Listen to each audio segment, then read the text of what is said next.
This is a short video on getting started with the online browser-based version of Sage. So first let's find it. We'll go to sagemath.org. When we get there, we see that we can either download Sage or we can use this browser-based version, which is what we're going to do. So we click here. Now the first time you do this, you'll have to set up an account. So you could click on this link, fill out this data, and then afterwards you can log in.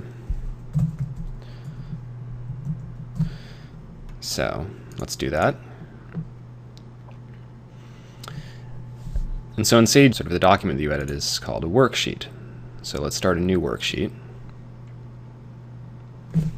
Call it whatever we want. And that's it. Now we have a worksheet that we can start using. So a lot of basic commands are just handled in the way you would expect. And to learn about more advanced things, sort of more interesting things, one option you have is to look at the tutorial. So we'll click on Help,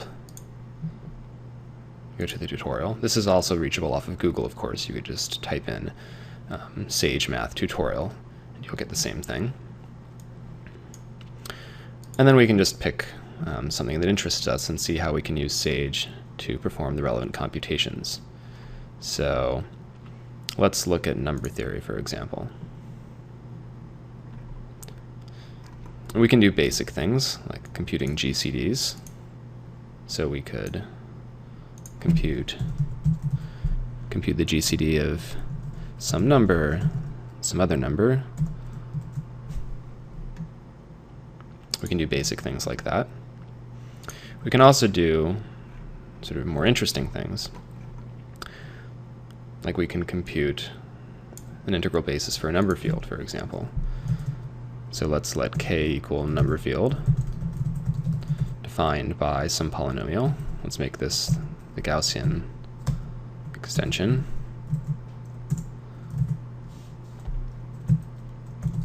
And let's find an integral basis for our field.